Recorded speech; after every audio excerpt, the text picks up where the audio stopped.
DPR RI ya. Kalian siap nggak ke Jakarta saya fasilitasi? Ya biar gencatan senjata dulu kalian sama model Edis, RK, dan kawan-kawannya. Bisa nggak? Saya mau. Ya. Saya mau. Saya justru yang iya saya mau. Silakan hadirkan mereka dengan catatan nggak boleh bawa laptop, komputer, internet. Bukan untuk berdebat lagi, bicara tentang kesejukan, bicara tentang kerukunan. Kalau kamu, saudara, kalau diam, sip babami, diam kau. Kalau kamu menginginkan kesejukan, tutup lembaga Bible Indonesia. Tutup STT yang membahas tentang Islam. Sampaikan itu di sana, sampaikan itu di sana. Saya sudah menyampaikan dan sudah sampai di sana. Enak kali kau ngatur-ngatur di sini. Sampaikan itu di sana. Kau yang sampaikan.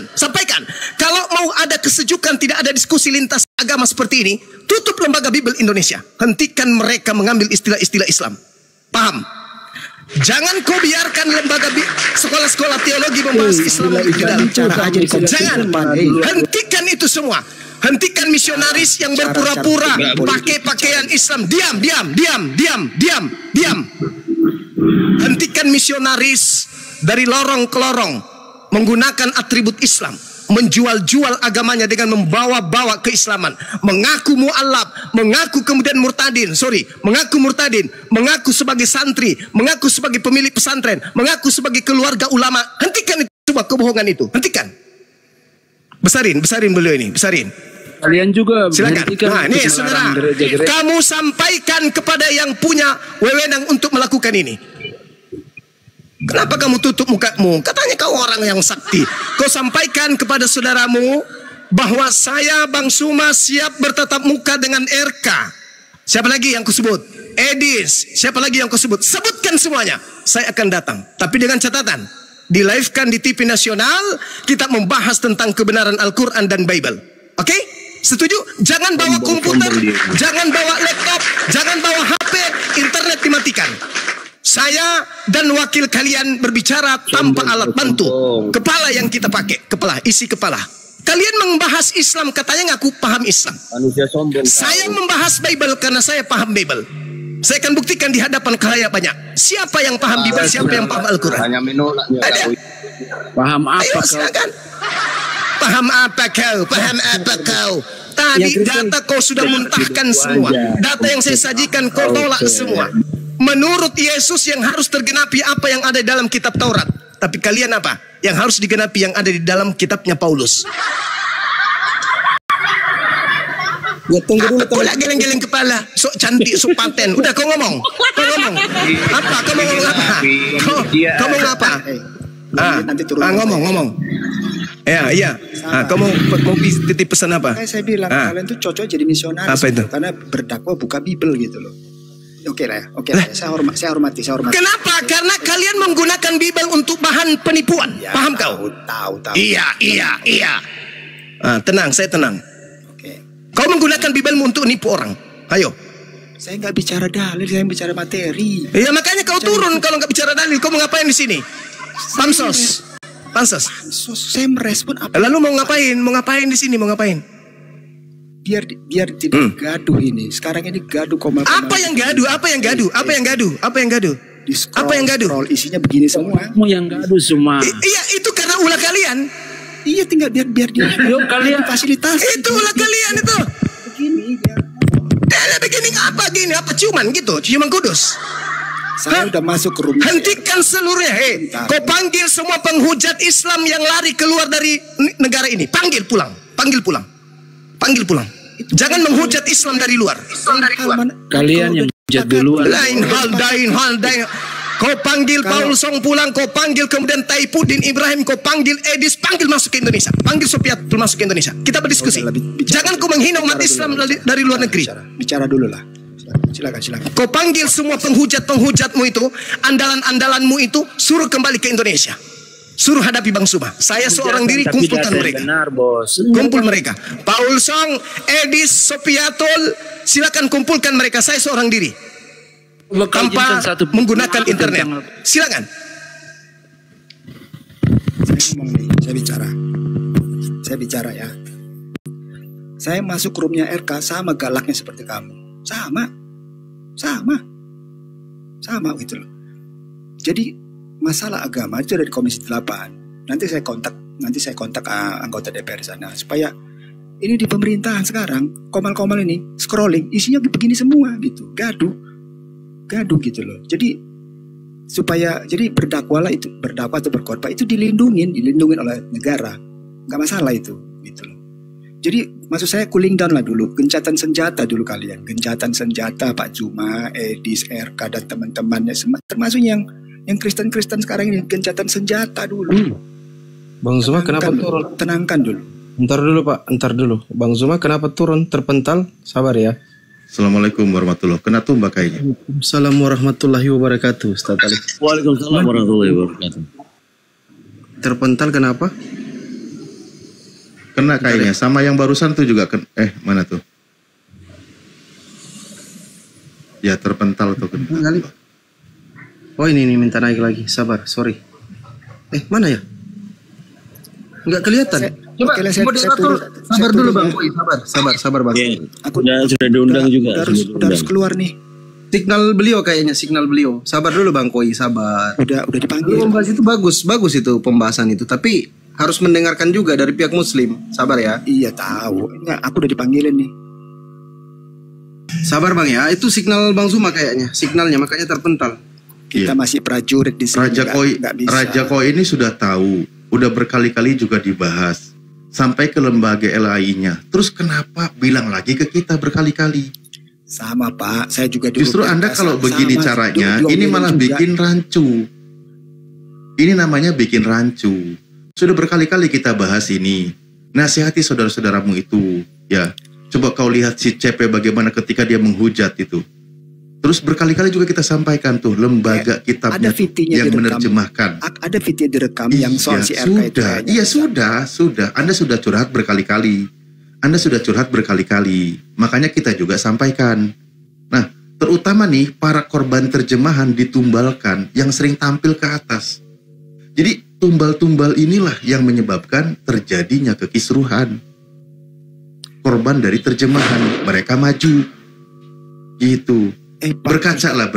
Ya. Saya harus berkaca. Pak Ustadz, sorry banget nih. Saya udah dipanggil nih, masih ya, memang Pak. Anda harus pergi sesuai dengan apa yang tertulis. Iya, siap. Tinggalkan. Tertulis lagi. Salam damai ya. Hilang harus pergi. Teruskan. Oke, lanjutlah kalian ya. Aku udah dipanggil. Masih prajurit kita nih. Oke. Nah, itu ya. Teruskan. Ya, kami teruskan. Siap. Astaga. Ya udahlah. Oke ya, nanti kita lanjut. Iya dong, kan Anda sendiri nyuruh teruskan gimana sih? Iya, udah lanjut lah. Salam buat semuanya ya. Oke, kami teruskan ya. Iya. Siap. Terima kasih. Kayaknya signal Bang Zuma ini tadi. Ya, minta permintaan tapi tidak ternaik. Tidak kelihatan di sini di daftar. Coba monitor Bang Zuma, mungkin keluar dulu dari aplikasi terus masuk kembali Bang Zuma, monitor. Langsung terpental tadi beliau. Signalnya biasanya signal kalau kayak gitu teman-teman. Kalau bukan signal kena laporan. Enggak, setiap naik komal bicara gini terus. Setiap hari penghujat Hujatan senjata terus kan hari-hari. Iya. Gimana sih lucu orang ini? Makanya bosan juga dengernya. Selama kau belum sukses menasihati saudaramu, ya jangan harapkan kami mengikuti apa yang kalian bilang. Berkali-kali juga kita sampaikan, seandainya sudah dilepas istilah Islam di dalam kitabmu yang diterjemahkan oleh lembaga, yaitu LAI, dan para kroco-kroco di bawah korban terjemahan tidak menghujat umat Islam, kami diam kok, kami damai. Kita ajak teman-teman Kristen kembali kepada kitabnya, malah pada nolak. Mereka nggak mau nyebut Tuhannya Theos, mereka nggak mau. Bingung kita juga. Coba, padahal kitabnya bilang menyebut Theos, tapi mereka nggak mau. Malah ala, bikin pusing dengernya. Tunggu ya teman-teman ya, itu tadi signal Bang Zuma kayaknya bermasalah. Itu langsung terpental itu. Tanpa ada informasi apapun, biasanya signal, itu signalnya. Karena di sana kan hujan musimnya ya kan. Kadang-kadang signal hilang. Sabar ya teman-teman ya. Ini menarik ini. Sampai Bang Zuma mengatakan Panggil semua mereka itu yang keluar setelah menghujat Islam, terus keluar menghujat Islam lagi. Panggil semua aja ke sini, ke Indonesia. Nih, naik kembali. Lanjut, Bang Zuma. Aku rindu duduk bersama para penghujat, pingin tahu si kepala mereka. Ngaku-ngaku ahli Quran, ngaku ahli hadits. Pingin jumpa sama mereka, disaksikan oleh umat Kristen dan umat Islam. Biar anak Indonesia tercerahkan. Belum ada dari Islam lari ke luar negeri, menghujat anak bangsa, menghujat agama yang diresmikan negara ini. Belum ada umat Islam kabur ke luar negeri, minta dalil Bible dihapuskan dari Bible. Tapi sekarang ketika mereka kalah kuda-kuda, kalah serangan, kalah tempur, kalah perjuangan, kalah segala-galanya, tampil pahlawan ketiduran, pingin mengajak berdiskusi. Kemana aja selama ini, Cak Ayu? Kemana saat Islam dihujat? Kemana saat penghujat-penghujat ini muncul di TikTok, di YouTube, di Facebook? Kamu kemana? Usiamu sudah di atas 50 tahun. Apa lu baru hadir hari ini? Atau jangan-jangan kamu baru lahir? Baru lahir kali, kamu nggak tahu Islam dari dulu dinistakan, dihinakan secara lembaga. Tuhan kami Allah dicatut, dimasukkan ke dalam Bible yang tadinya bahasa Belanda masuk ke dalam bahasa Melayu. Mengambil istilah-istilah Al-Quran dan nama Tuhan umat Islam yang begitu dimuliakan masuk ke dalam buku yang dibawa oleh penjajah. Duduk nama itu sebagai sosok yang sangat dihina dan dinistakan. Masih mau kau datang besok? Masih mau kau jadi pahlawan? Kau ambil roti dulu, lalu kau bakar di atas tai kering manusia. Makan, makan, makan, lalu kau muncul di sini, Cak Ayu. Kami Islam tidak lahir jadi pengecut. Kami Islam lahir jadi pejuang. Kamu jual, kami borong. Takbir! Allahu Akbar. Jangan sok paten, jangan sok cantik. Kami umat Islam tidak akan pernah memperlihatkan kalian belakang. Yang kami akan perlihatkan kepada kalian adalah dada. Nih, dada. Kami tidak akan pernah mundur. Dada yang kami perlihatkan, bukan punggung kami, bukan pundak kami. Tidak seperti kalian kabur ke luar negeri. Lari ke luar negeri. Itu kalian, itu pengecut. Pengecut. Itu namanya pengecut. Penakut. Silakan dilanjutkan. Oke, kembali ke materi. Iya. Silakan yang Kristen Bang David, ini ada Bang David. Silakan Bang David, mau ditanggapi pertanyaan Bang Zuma tadi. Bang Avanza diam dulu lah, aduh. Pengen ikutan nyinden dia. Gak bisa.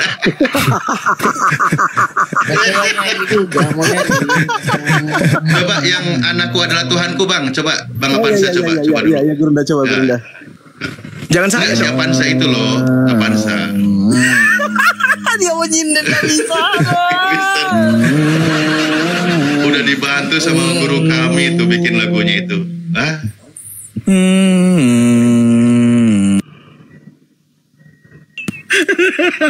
Aku putarin aja lah ya.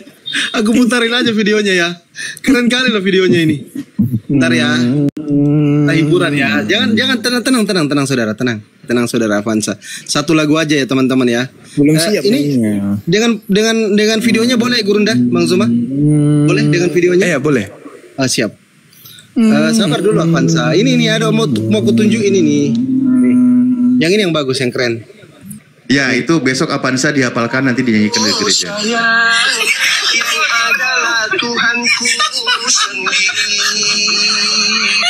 Tidurlah anakku, besok pasti akan disembuhkan. Yang adalah Tuhanku sendiri. Kalau kamu ke surga jangan biarkan ibumu dikubur. Bawalah ibumu besertamu ke surga. Sebagai balas budi aku telah membesarkanmu. Kenapa Mikana yang teler?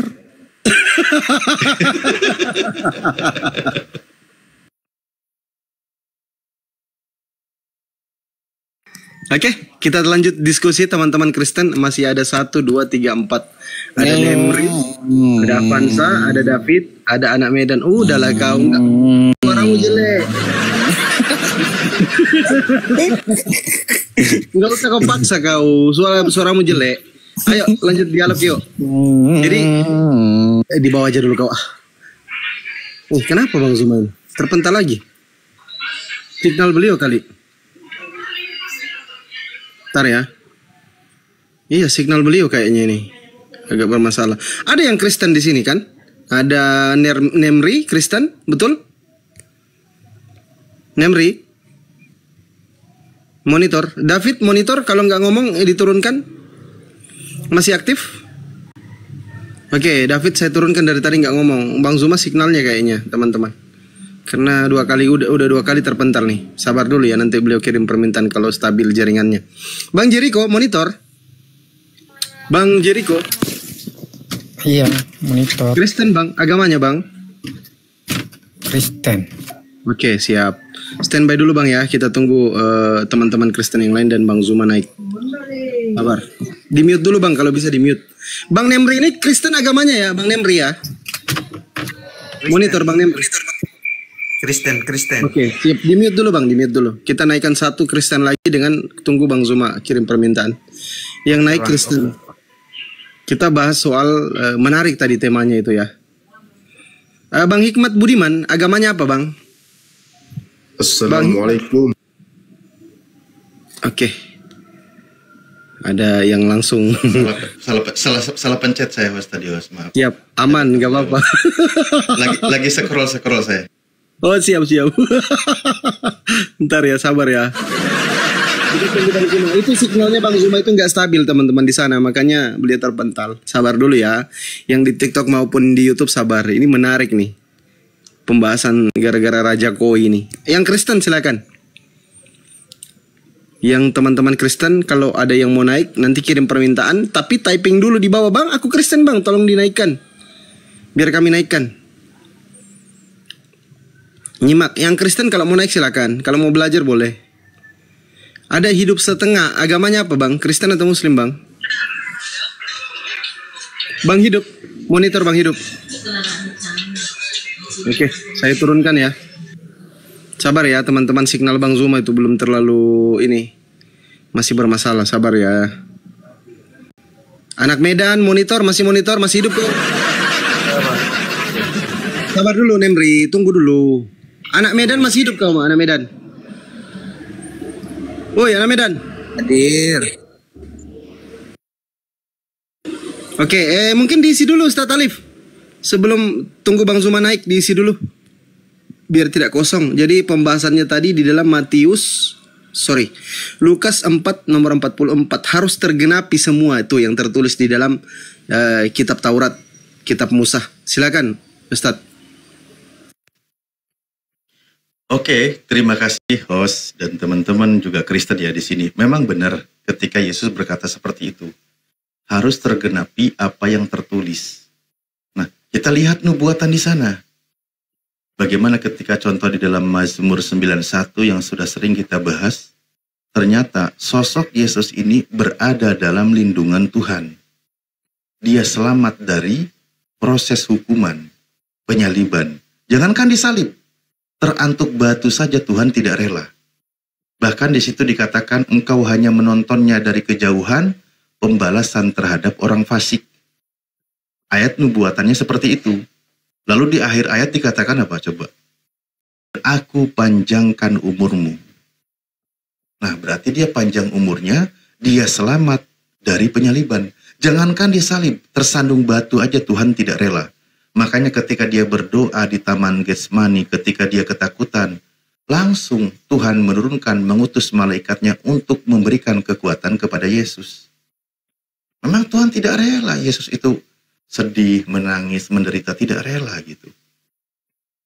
Nah, kalau kita lihat nubuatan di situ, engkau hanya menontonnya dari kejauhan pembalasan terhadap orang fasik, maka jelas yang disalib bukan Yesus yang diutus untuk Bani Israel, atau bukan anaknya dari Bunda Maria. Nah, kalau kita lihat penggenapan apa yang tertulis di dalam kitab Perjanjian Lama. Begitu teman-teman Kristen. Saya baru bergabung, baru menyimak. Jadi cuman itu dulu saya prolognya. Jadi Om Alif, jadi siapa yang disalibkan itu Om Alif? Iya, Dek. Siapa yang disalibkan itu? Yang disalib itu sosok lain yang diserupakan. Itu siapa? Iya, siapa namanya? Ya, namanya juga diserupakan. Kan Yesus kau bilang kan? Mana ada yang diserupakan? Loh, Yesus sebelum terangkat ke langit pun dia sudah mengatakan bahwa waspadalah terhadap Mesias palsu. Nabi-nabi palsu. Kalau saya sebutkan langsung namanya sebagai Yudas, pasti kalian akan tolak. Karena Yudas di situ sebagai pengkhianat. Iya, maka saya akan tolak itu. Nah, pengkhianat itulah yang kau imani namanya sebagai Yesus. Tadi Ustadz Bang Juma bilang katanya Yudas. Jadi saya minta dalilnya di mana, tidak berani ditunjukkan. Gitu loh. Mana dalilnya kalau memang Yudas gitu loh. Yang disalib itu adalah orang yang dikutuk oleh Tuhan. Anda setuju atau tidak? Tidak. Yang disalib itu adalah Yesus. Bukan. Nah, sementara kalau merujuk kepada kitab di dalam kitab Perjanjian. Bentar. Gimana? Kita buka Roma 5 ayat 8. Biar jelas di situ siapa yang disalibkan.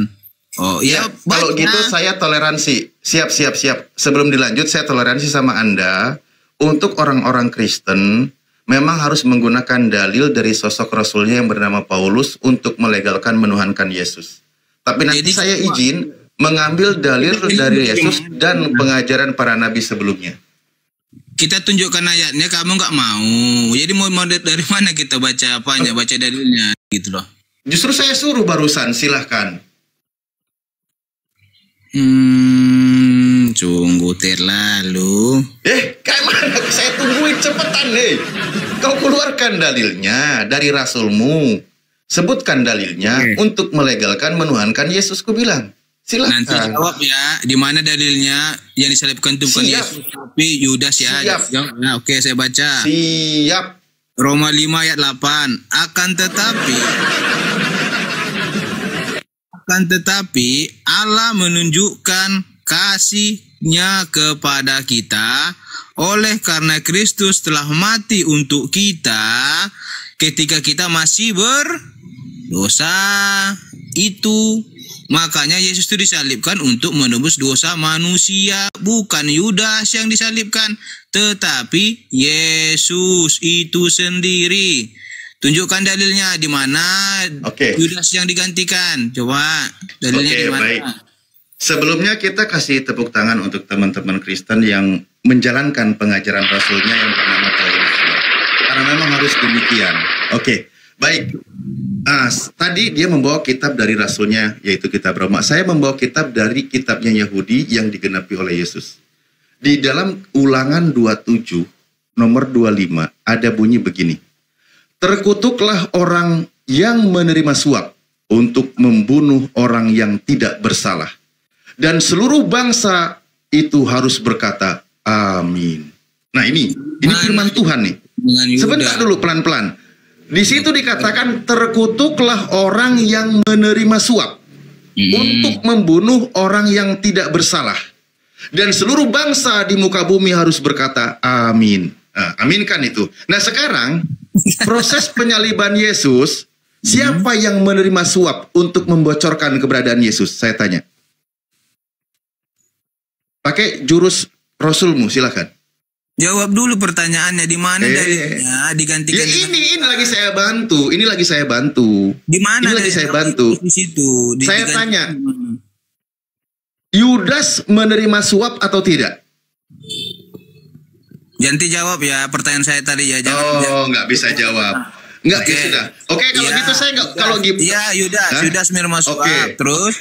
Berdasarkan ajarannya Nabi Musa, orang yang menerima suap dengan tujuan untuk membunuh orang yang tidak bersalah itu terkutuk. Setuju? Ya, setuju. Dah jawab pertanyaan saya. Nah, setuju. Lalu dikatakan di Ulangan 21 nomor 23, terkutuklah orang yang digantung pada kayu salib. Nah, siapa yang terkutuk di situ? Siapa yang dikutuk oleh Tuhan? Yesus ya tadi, orang penerima suap. Orang salib. penerima suap itu namanya Yudas. Namanya Yudas, makanya dia dikutuk oleh Tuhan. Cuman kalau untuk Kristen nggak mungkin mengaku nyebut Yudas, terkutuk Yudas, nggak mungkin. Maka digunakanlah namanya Yesus. Yudas itu digantikan. Begitu. Coba tunjukkan dalilnya. Dari tadi saya minta nggak kasih jawabannya. Nah, antara Yesus dengan Yudas siapa yang terkutuk? Saya tanya. Nggak, saya minta itu, saya minta. Ya ini dalilnya. Antara Yesus dengan Yudas siapa yang terkutuk? Enggak, ini akal sehatmu harus bekerja di sini. Antara Yesus dengan Yudas siapa yang terkutuk? Yudas. Yesus tidak terkutuk kan? Tidak. Terus? Tidak. Berarti yang digantung di kayu salib yang terkutuk itu siapa namanya? Yesus untuk menebus dosa. Diganti. Kenapa jadi diganti, hei? Tadi terkutuklah, firman Tuhan mengatakan terkutuklah orang yang menerima suap untuk membunuh orang yang tidak bersalah. Nah, dalam kronologisnya siapa yang menerima suap? Yudas. Siapa yang terkutuk? Yudas. Tetapi ketika ditanya siapa yang mati di kayu salib? Yesus. Berarti Yesus terkutuk, yang terkutuk Yudas. Ini gimana ceritanya ini? Gimana cerita? Kamu itu nggak paham gitu loh. Nah, biar saya paham, menurut ajaran Paulusmu, siapa yang mati terkutuk digantung pada kayu salib? Kamu diam ya, jangan ngomong ya, saya ngomong. Ya, saya diam, kamu ngomong, silakan. Yang itu adalah Yesus Kristus. Kenapa dia disalibkan? Karena untuk menebus dosa manusia. Di mana dalilnya? Di Roma 5 ayat 8 menyatakan Yesus disalibkan untuk menebus dosa manusia. Yang terkutuk apa? Yudas. Tidak ada dikatakan Yudas menggantikan Yesus disalibkan. Di mana dalilnya? Kalau yang terkutuk Yudas, kenapa kitabmu mengatakan Yesus yang terkutuk? Ayo. Gimana? Kalau kau tahu yang terkutuk itu adalah Yudas, kenapa kitabmu mengatakan Yesus yang terkutuk? Yesus yang terkutuk. Lisanmu mengatakan Yudas yang terkutuk. Tapi kau mengimaninya Yesus yang terkutuk. Ini gimana ceritanya ini? Yesus mulai berdendang. Disalibkan bukan karena dia terkutuk, karena dia untuk menebus dosa manusia. Dia rela disalibkan. Kalau begitu kau tolak ajaran Rasulmu yang bernama Paulus tadi. Yang mana? Di Galatia 3 nomor 13, siapa yang mati terkutuk digantung pada kayu salib? Yesus. Gimana sih? Yesus. Berdasarkan imanmu, yang terkutuk itu adalah Yesus. Berdasarkan akal sehatmu, merujuk kepada kronologis, yang terkutuk itu adalah Yudas. Betul? Kan saya bilang betul. Gimana? Belum balik ke itulah bedanya. Bedanya apa yang tertulis dengan iman. Mana dalilnya? Kalau memang digantikan sama Yudas, di mana dalilnya? Tunjukkan. Jangan hanya cuma ngoceh-ngoceh. Dari tadi sudah kita bahas itu. Di mana? Dari tadi sudah kita bahas. Mana dalilnya? Di dalam Mazmur 91 nomor 8. Coba baca. Yesus hanya menontonnya dari kejauhan. Melihat pembalasan terhadap orang fasik. Mazmur berapa? 91 nomor 8. Banyak. Engkau hanya menontonnya dari kejauhan dan melihat pembalasan terhadap orang fasik. Mazmur.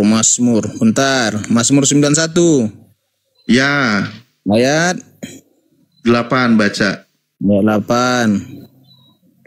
Engkau hanya menontonnya dengan matamu sendiri dan melihat pembalasan terhadap orang-orang fasik. Terus? Nah, Terus di mana? siapa yang dihukum di situ? Di mana dikatakan Yudas di sini, Dinda? Ya di situ nggak langsung nyebut nama, Miun. Astaga, tapi kamu bilang tadi Semua Yudas nubuatan tidak. itu tidak langsung nyebut nama, tapi kita Jadi, punya dibilangnya akal, punya otak untuk Orang yang berpikir. terkutuk. Nah, tadi juga sudah dibahas. Di dalam Ulangan 27, orang yang menerima suap untuk membunuh orang yang tidak bersalah. Dan seluruh bangsa itu harus berkata amin. Sampai seluruh bangsa suruh berkata amin terhadap orang yang menerima suap. Kitab Anda menjelaskan Yudas itu menerima suap sehingga memberitahukan keberadaan Yesus. Atas inisiatif dia siapa? Dibantu oleh siapa? Dibantu oleh iblis. Karena iblis membisikkan rencana jahat kepada Yudas. Terkutuk dia. Lah, secara logikanya dikatakan Yudas terkutuk, secara imannya Yesusnya yang terkutuk. Ini gimana? Bahkan nubuatannya tadi harus digenapi apa yang tertulis tentang dia. Ternyata digenapi Mazmur 91 nomor 8. Dia hanya menontonnya dari kejauhan, melihat pembalasan terhadap orang fasik. Itu teman-teman. Tepuk tangan untuk Yudas, Tuhannya Oten. Oke, ada 1, 2, 3, 4, 5 orang ahli tank penyembah Yesus. Kita sapa dulu satu-satu. Bang Jack, ini agamanya apa Bang Jack? Silakan dibuka mikrofonnya Bang Jack. Itu Darni kan udah biasa nih, udah biasa makan dedak kan. Bang Douglas agamanya apa Bang? Islam atau Kristen? Oh iya, limit dulu. Bang Jericho kan Kristen. Bang Jack Mangrove ini monitor dulu Bang, dibuka mikrofonnya dulu Bang. Kalau enggak diturunkan. Oke, kita turunkan dari tadi udah disapa. Bang Jericho mungkin duluan atau Bang Douglas? Silakan konsili aja berdua. Siapa yang mau duluan menjawab? Silakan. Tanya dulu aku Pandi. Itu Ibu Darni menuhankan Ibu- siapa bilang? manusia. Udah aku tahu. Tanya dulu aku. Jangan lain tadi ditanya. Udah aku tahu. Tanya Enggak usah aku tanya. Tanya Udah aku dulu tahu. aku biar didengar penonton 2100. Iya, tunggu dulu kalau gitu. Tunggu Tanya dulu. dulu aku, tanya. Tunggu dulu. Jangan pilih kasih. Aku tanya, di dalam Tanya. Roma 1 nomor 22, 23 sampai 25, siapa yang dihukum Elohim karena menggantikan Elohim menjadi manusia? Siapa? Ayo. Siapa Tuhanku? Tuhan Yesus yang hidup di surga, bukan yang mate, bukan yang dead, berarti- bukan yang busuk di kuburan. Berarti itu Darni sudah Tuhanku menggantikan. sekarang di surga. Matius 28 ayat 18. Oke, di dalam lanjut silakan Ustaz Alif, silakan. Sama Bang Jericho atau Bang Lagian, Bu. Douglas. Lagian Bu Darni maruk amat Tuhannya menciptakan surga itu untuk makhluk, bukan ditempatin sendiri Bu Darni. Dia juga di sana nanti bersama kami. Gimana sih? Lah iya, Ada surga dong. itu untuk Kami akan makhluknya, berjumpa bukan dengan untuk Tuhan kami di surga nanti. Sabar dulu, itu di mute Aduh. dulu. Kasih yang duluan naik. Ini ada teman-teman Kristen yang naik, mungkin mau dialog juga. Bang Douglas sama Bang Jericho silakan. Kang Dito monitor, Kang Dito.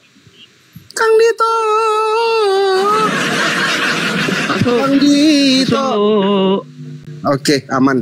Berarti Bang Douglas sama Bang Jericho duluan. Siapa yang sayang, aku di sini. Oke, Kang Dito sama Ustaz Arif, aku mungkin izin 15 menit seperti biasa jadwalnya di sini. Lanjut Kang Oke, Dito, Bang betul. Jericho silakan. Laporan kepada Tuhannya Yesus. Iya, laporan harian. Iya, betul Ustaz. Kepada Tuhannya Yesus ya, mantap. Silakan Bang Jericho.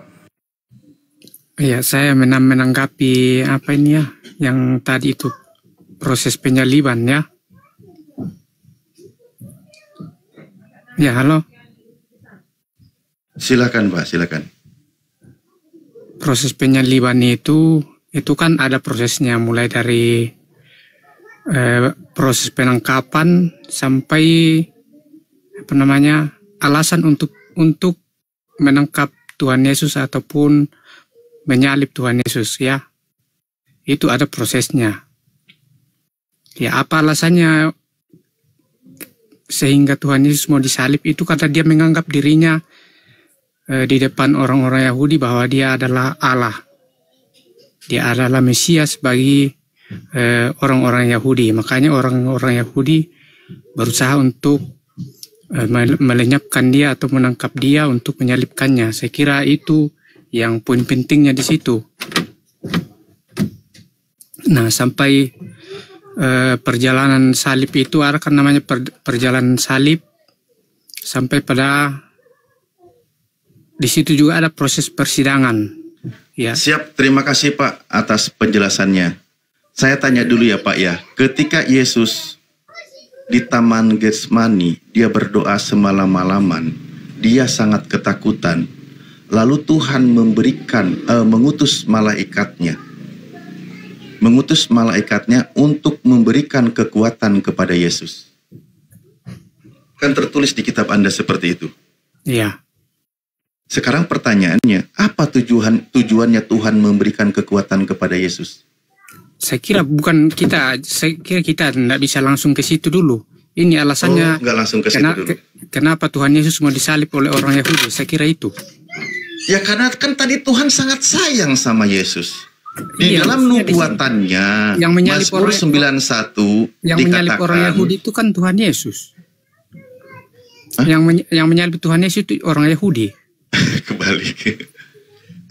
Iya. Iya, bangsa Romawi lah, tentara Romawi. Iya. Itu kan hukum tertinggi waktu itu kan Yahudi di bawah jajahan orang Romawi. Iya, Pak. tapi kan yang mengadukan di dalam nubuatannya yang mengadukan Tuhan Yesus itu orang Yahudi. Kan saya bilang tadi, teman-teman Kristen memang harus mengimani yang mati di kayu salib itu namanya Yesus. Iya. Itu mengimani seperti itu. Apalagi merujuk kepada pengajar yang rasulnya tadi bernama Paulus. Nah, kalau kita lihat kronologisnya Pak, bahkan di dalam Amsal 21 nomor 18, bunyi ayatnya mengatakan orang fasik dipakai sebagai tebusan bagi orang benar, dan pengkhianat sebagai ganti orang jujur. Itu tentang kebenaran firman Tuhan, Pak.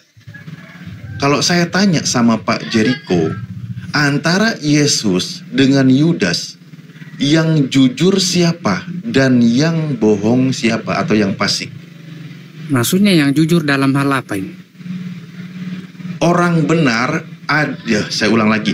Orang fasik dipakai sebagai tebusan bagi orang benar. Orang fasik dijadikan tebusan bagi orang benar, atau pengkhianat sebagai ganti orang jujur. Nah, di antara kedua orang ini, Yudas dengan Yesus, yang orang benar itu yang mana, Pak? Ya, yang jelas Tuhan Yesus lah yang benar ya. Yesus yang benar, Yudas yang pengkhianat atau sebagai orang fasik. Ya. Nah, di dalam pengajaran nabi-nabi kitab terdahulu yang harus digenapi, bahwa orang fasik menjadi pengganti orang benar. Yesus ketika mau dihukum, karena dia tidak bersalah, maka harus diganti hukumannya, yaitu orang fasik. Kan begitu logikanya, Pak. Amsal 21 nomor 18, Bapak boleh baca. Nah, merujuk kepada Mazmur tadi 91 nomor 8 sampai ke bawah, di situ juga dijelaskan, Pak, bagaimana Yesus itu hanya menontonnya dari kejauhan, pembalasan terhadap orang fasik. Karena Yesus orang benar, digantilah hukuman itu terhadap orang fasik. Saya bacakan ya. Engkau hanya menontonnya dengan matamu sendiri dan melihat pembalasan terhadap orang-orang fasik. Sebab Tuhan ialah tempat perlindunganmu, yang maha tinggi telah kau buat tempat perteduhanmu. Malapetaka tidak akan menimpa kamu, dan tulah tidak akan mendekat kepada kemahmu. Sebab malaikat-malaikatnya akan diperintahkannya kepadamu untuk menjaga engkau di segala jalanmu. Mereka akan menatang engkau di atas tangannya, supaya kakimu jangan terantuk kepada batu. Nah itu nubuatannya. Dia hanya menontonnya dari kejauhan, pembalasan terhadap orang fasik. Lalu Yesus sendiri harus selamat karena Tuhan tidak rela, jangankan kesandung batu. Jangankan ditumbak perutnya, ditelanjangi, dihinakan, dipaku tangannya, ditampar wajahnya, dipatahkan kakinya. Jangankan seperti itu, terantuk batu saja Tuhan tidak rela. Pasti malaikatnya turun, datang memberikan keselamatan kepada dia. Salah satu buktinya adalah ketika dia ketakutan di Taman Getsemani, dia berdoa semalam-malaman. Takut aja, Tuhan mengutus malaikatnya memberikan kekuatan kepada Yesus. Gitu Pak. Kalau kita lihat bagaimana harus digenapi apa yang tertulis tentang Yesus. Tapi nanti memang ada sosok lain yang dihukum tadi itu adalah orang fasik, dan di situ adalah untuk Mesias palsu, maka dinamai sebagai Yesus juga, diimani sebagai Tuhan oleh Kristen. Makanya ketika merujuk kepada Al-Quran, wa ma qataluhu wa ma solabuhu walakin subbihalahum. Mereka tidak membunuhnya, mereka tidak menyalibnya. Akan tetapi yang mereka salib dan mereka bunuh itu adalah orang lain yang diserupakan dengan beliau. Kemana dia? Pergi, diangkat ke langit karena Tuhan Maha Bijaksana. Begitu Pak Jericho. Ini saya salah ini. Maksudnya yang salah, saya... Pak. Kalau menurut ajaran Paulus saya yakin salah. Bapak keluarkan aja dalilnya menurut ajaran Rasul Anda. Saya pakai dalil Perjanjian Lama dan pernyataan Yesus. Silakan. Yang saya ceritakan di sini proses penyaliban begitu. Maksudnya Yesus disalib itu ada alasannya. Kenapa Yesus disalib? Kenapa Yesus dijatuhi hukuman penyaliban itu? Kenapa Pak? Ya itu karena Yesus menganggap dirinya bahwa dia adalah Allah. Dia adalah Allah dan dia adalah Mesias untuk menyelamatkan orang Yahudi. Makanya orang Yahudi berusaha untuk menyalibnya. Itu tuduhan orang Yahudi, Pak. Ya, itulah alasannya bahwa kenapa Tuhan Yesus disalib. Padahal dia bukan Allah kan? Ya, itu menurut kalian kan bukan. Kan Bapak sendiri yang bilang, kok Bapak jadi ngelucu sih, saya perlu ketawa memang. Ya, makanya kalian kan tidak percaya. Kami percaya bahwa dia adalah... Orang Yahudi kan berkata, karena engkau menyamakan dirimu dengan Tuhan, mengaku dirinya sebagai anak Tuhan, maka engkau menghujat Tuhan. Untuk apa lagi kan? Salibkan dia kan gitu. Nah, mereka, tuduhan bangsa Yahudi itu benar atau salah? Salah. Ya salah. Berarti Yesus bukan Allah. Yesus adalah Allah. Makanya salah bangsa Yahudi itu. Makanya orang. Berarti bangsa Yahudi benar tuduhannya kalau gitu. Kayak mana sih Bapak ini? Kok Bapak jadi ngelucu sih Pak? Iya, disitulah. Tadi kan bangsa Yahudi katanya menuduh. Iya. Katanya tadi bangsa Yahudi menuduh karena dia menghujat Tuhan, menghujat Elohim. Dia mengaku dirinya anak Tuhan, sehingga dia menyamakan diri dengan Tuhan. Makanya dikatakan engkau menghujat Tuhan. Tuduhan itu kan tuduhan bangsa Yahudi. Berarti salah kan bangsa Yahudi itu? Iya. Salah bangsa Yahudi. Aslinya Yesus itu utusan Tuhan, bukan sebagai Tuhan. Yesus pun menjelaskan, banyak utusan Tuhan yang mendapat gelar sebagai anak Tuhan, atau bahkan mendapat gelar sebagai Tuhan. Itu kata Yesus. Tuduhan bangsa Yahudi salah, Yesus luruskan. Seandainya dia tidak mengakui bahwa dia adalah Tuhan. Makanya Bapak ini kemana jadinya? Kok lucu? Saya bantu pun Bapak jadi lepas sendiri. Kayak mana lah? Dia mengakui dirinya bahwa dia adalah Tuhan. Kalau dia dituduh dirinya bahwa dia adalah Tuhan bagi dia dituduh menyamakan diri dengan Tuhan. Aduh, Pak Jericho, Yesus dituduh menyamakan diri dengan Tuhan. Kan gitu, Pak? Iya, itulah alasannya dia disalib kan. Karena dia mengaku sebagai anak Tuhan. Nah, pertanyaannya, tuduhan mereka itu benar atau salah? Tuduhan siapa? Bangsa Yahudi itu yang dia mengatakan menyamakan diri dengan Tuhan. Iya, Yesus adalah Tuhan, makanya orang Yahudi tidak Bingung dia. suka. Tuduhan mereka itu salah kan, makanya dia mau dihukum. Kok Iya, Bapak jadi bingung sekarang? Justru dibantah oleh Yesus.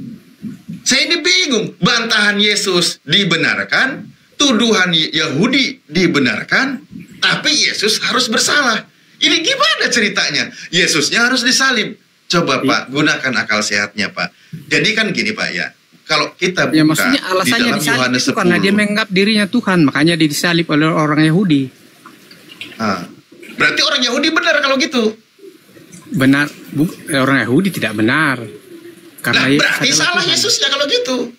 Berarti Yesus bukan Tuhan kalau Yahudinya nggak benar. Yahudi tidak benar Yahudi karena Yesus adalah Tuhan. Dia orang Yahudi tidak mau mengakui. Ada sih Bapak ini. Pak, ngomongnya jangan pegang lepas. Jangan bikin orang bingung. Kasihan Bu Darni, dia udah bingung banyak Tuhan. Makanya sampai sekarang itu orang Yahudi tidak mengakui bahwa Yesus adalah Tuhan. Ya itulah, iya, makanya disalibkan oleh mereka kan. Iya betul, makanya mereka salib. Nah, karena dia bukan Tuhan kan. Iya, menurut orang Yahudi. Nah, menurut orang Yahudi itu benar atau salah? Menurut orang Yahudi Yesus bukan Tuhan. Iya, menurut orang Yahudi kalau Yesus itu bukan Tuhan, benar atau salah? Salah. Salah. Iya. Menurut orang Yahudi, makanya salah, makanya dia disalib kan gitu. Iya betul. Berarti benar Yesus disalib itu. Iya Yesus benar, betul. Yesus Menurut orang Yahudi, benar Yesus disalib karena dia bukan Tuhan. Iya orang Yahudi, menurut orang Yahudi begitu. Iya, karena dia bukan Tuhan, makanya disalib. Ya. Kalau dia Tuhan, nggak mungkin disalib, kan gitu. Maksudnya? Loh, kalau menurut orang Yahudi Yesus itu benar-benar Tuhan, nggak mungkin disalib. Mana ada orang Yahudi berani menyalibkan Tuhan? Itu nggak mungkin. Iya betul, makanya dia salib karena orang Yahudi menganggap bahwa makanya karena dia bukan Tuhan, makanya disalib. Iya betul, makanya disalib karena orang Yahudi menganggap bahwa dia bukan Tuhan. Ternyata benar bukan Tuhan karena dia bisa mati di kayu salib. Iya betul, dia mati tapi kan pada hari ketiga dia bangkit. Lah, kenapa jadi untuk Kristen diimani sebagai Tuhan? Justru disitulah dia terbukti bahwa dia adalah Tuhan karena dia bisa mengalahkan kematian. Bukan mengalahkan kematian, dia metong Pak di kayu salib. Iya, kok mengalahkan kematian? Pada hari ketiga dia bangkit kembali kan? Berarti dia sanggup mengalahkan kematian. Dia kalah dulu, dia mati, bangkitnya juga dibangkitkan. Nggak ada menangnya Yesus ini. Nggak ada menangnya Bukan dibangkitkan, Pak. Dia bangkit sendiri. Tidak ada yang membangkitkan dia. Loh, kalau ada ayatnya gimana?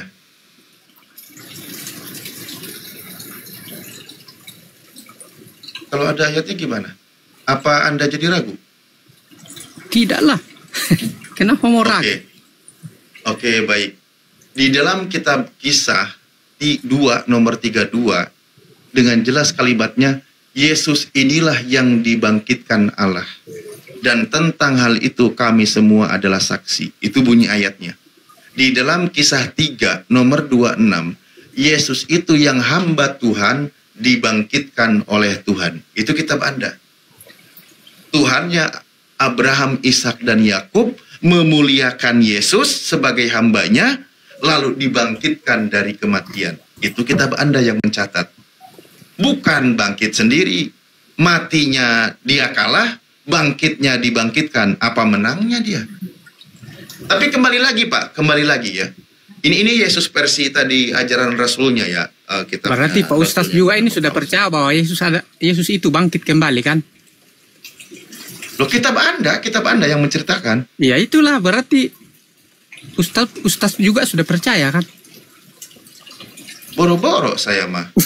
Anda imani nggak kalau dia itu sudah mati bangkit kembali? Iya, saya percaya. Nah itu, kalau Anda kan percaya. Iya. Kalau saya belum. Jangankan dia sekarang sudah bangkit, mati aja belum. Tapi tadi Pak Ustaz bilang bahwa dia dibangkitkan. Nah memang nanti dia akan dibangkitkan. Kalau masalah dibangkitkan, saya setuju. Nah, Anda sendiri pun sekarang setuju atau tidak kalau Yesus itu dibangkitkan, bukan bangkit sendiri? Saya percaya bahwa Tuhan Yesus itu bangkit sendirilah. Nah, berarti Anda mengimani sesuatu yang melawan yang tertulis.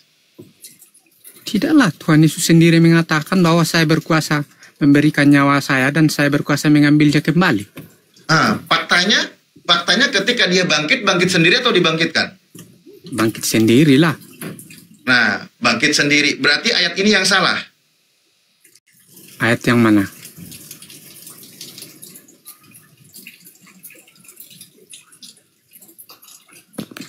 Coba, saya bantu tampilkan aja tuh, biar saya nggak dibilang asumsi.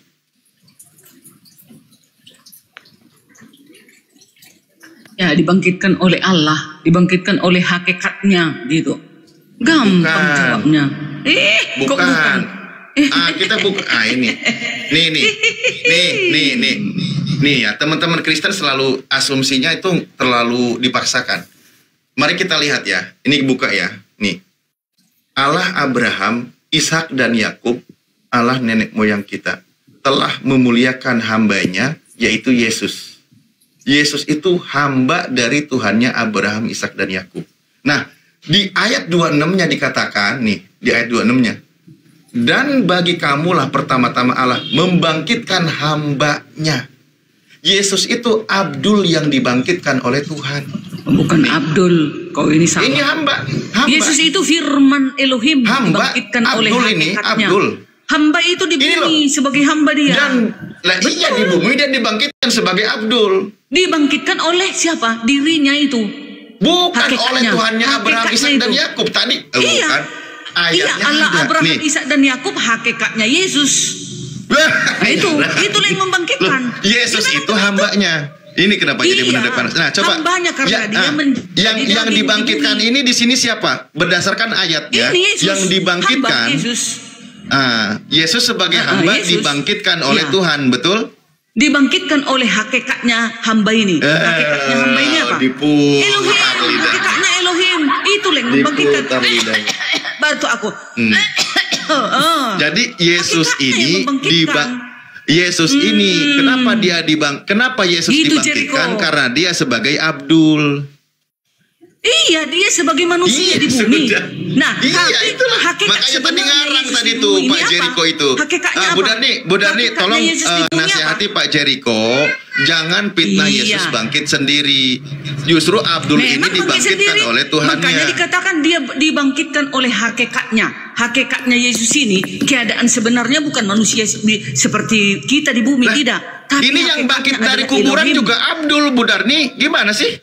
Iya, yang bangkit dari kubur itu memang manusia Yesus. Tapi yang membangkitkan siapa? Keilahiannya. Lah iya, dia hidup, jalan, makan ikan goreng. Dia itu sebagai Abdul, Bu Darni. Iya, sebagai manusia, betul. Lah iya, manusia Kan dia ini merendahkan yang hamba dirinya Tuhan datang ke bumi. ini, dia itu dibangkitkan oleh Tuhannya. Dibangkitkan oleh keilahiannya, yaitu hakikatnya yang membangkitkan dia. Oleh Tuhannya itu dong. Trinitas. Dia kan hamba Tuhannya. Itu Trinitas. Itu jadi Trinitas, Bang Alip. Ya udah. Jadi Bu Darni itu mengimani sesuatu bukan dari yang tertulis.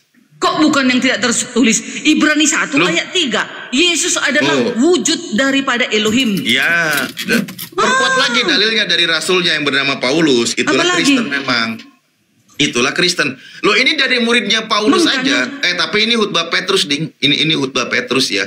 Ketika Petrus berkhutbah, dia mengatakan Yesus itu sebagai hamba Tuhan yang dibangkitkan. Yesus hamba Tuhan yang dibangkitkan. Benarlah kalau gitu kata Al-Quran, bahwa dia itu qala inni Abdullahi atani al-kitaba, dia sebagai hamba Allah. Aku sekarang ya, udahlah, Bang Alip kan udah banyak kali. Kami dulu ya. Di sini kan sudah dijelaskan, makanya tadi. Nih. Iya, kami ini, menjelaskan Alkitab kami, Bang Alip. Iya, di sini jelaskan. Bu Darni itu menjelaskan itu melawan tertulis, itu bahayanya. Dengar dulu kami lah. Sebentar, saya baca dulu ya, Bu Darni ya. Dua kali loh. Tuhan Abraham, Tuhan Ishak dan Tuhannya Yakub adalah Tuhan nenek moyang kita, telah memuliakan hambanya.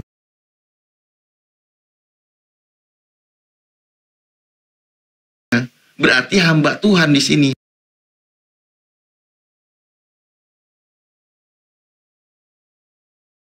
Siapa namanya? Yaitu Yesus. Yesus kan itu hamba dari Tuhannya. Iya ya benar-benar. Kalau konsep dewa-dewa begitu dewa. Benar. Kalau kalau konsep tingkat dewa-dewa ya memang kami. Begitu. Ada dewa yang turun ke bumi menjadi manusia ada. Iya, benar. Setuju saya. Tadi kan kutulis di sini, mereka tidak membunuhnya dan menyalibkannya. Sementara kalian kami tanya dari tadi, mana data Yesus tidak disalib, mana datanya diserupakan? Nol, jong. Sementara ini dalil kami, Yesus dibunuh dan disalib. Dengarkan, sabar. Kami dulu, jangan abang aja. Mana dia dalil? Di mana di sini? Di mana di sini dikatakan dia disalib? Nah ini data kami. Itu bukan seperti itu maksudnya. Sekarang ini data Yesus disalib. Yes ya, dengarkan. Nih dia, baca di dalam. Di dalam apa? Ini. Karena harus digenapi perbuatannya. Ini Yohanes murid Yesus paling dekat dengan dia, yang pernah berjalan-jalan bersama dengan Yesus. Bang Alip siapa? Baru semalam lahir. Yohanes itu. Sabar Bang Alip. Kami dulu lah menjelaskan kenapa Yesus itu kalian bilang tidak disalib. Sementara di sini banyak. Kau nyebut saya, makanya saya tanggapi. Silakan ngomong. Iya, aku dulu lah 2 menit aja. Si Jericho 2 menit, aku 2 menit. Yohanes 19 ayat 16 sampai 25, Yesus disalib. Ayat 16. Akhirnya Pilatus menyerahkan Yesus kepada mereka untuk disalibkan. Ya, ayat 16b, mereka menerima Yesus. 17. Sambil memikul salibnya, ya, ia pergi keluar ke tempat yang bernama tempat tengkorak. Dalam bahasa Ibrani Golgota, ayat 18. Dan di situ ia disalibkan. Mereka dan bersama-sama dengan dia disalibkan juga 2 orang yang lain, sebelah menyebelah. Yesus di tengah-tengah, ya, ada 2 penjahat. Pakai dalil, ada di TKP, bukan kayak kalian congor doang. Itu pun nyiplak dari Alkitab kami, kalian baca. Kalau nggak tahu kalian. Ayat 19. Dan Pilatus menyuruh memasang juga tulisan di atas kayu salib itu. Bunyinya, Yesus orang Nazaret, Raja orang Yahudi. Ayat 20. Banyak orang Yahudi yang membaca tulisan itu, sebab tempat di mana Yesus disalibkan letaknya dekat kota, dan kata-kata itu tertulis dalam bahasa Ibrani, bahasa Latin, dan bahasa Yunani. Bayangkan itu, pakai dalil, bukan pakai congor. Ayat 21. Maka kata imam-imam kepala orang Yahudi kepada Pilatus, jangan engkau menulis Raja orang Yahudi, katanya. Ini titik saya tanya Bu Darni. Saya tanya Bu Darni. Dalam perjalanan ke Bukit Golgota, ada nggak yang mengganti memikul salib? Simon dari Kirene. Jelaskan dibawanya salib Yesus itu, dibawakan? Bukan. Enggak, ini perspektif Kristen. Itu kan Kristen mengimaninya itu Yesus yang menyalibkan. Udah pasti, ini Alkitab kami. Baik. Nah, udah pasti. Simon dari Kirene ini ternyata kitab Anda di ayat lain mengatakan Simon Kirene inilah yang membawa salib. Yang memikul salib sampai tempat. Sampai Golgota. Kitab Anda di ayat lain menjelaskan. Tapi kan Yesus di belakangnya kan? Yesus di belakang jalan kan? Yesus berjalan. Salib itu dikembalikan nggak ke Yesus? Salib itu dikembalikan nggak ke Yesus? Sampai ke Golgota dibawanya. Karena udah seperjalanan, setengah jalan udah dibawa Yesus. Ya ini dia, Yesus ternyata nggak sanggup dia menanggung penderitaan di salib. Dia mikul salib aja diganti oleh orang lain. Tapi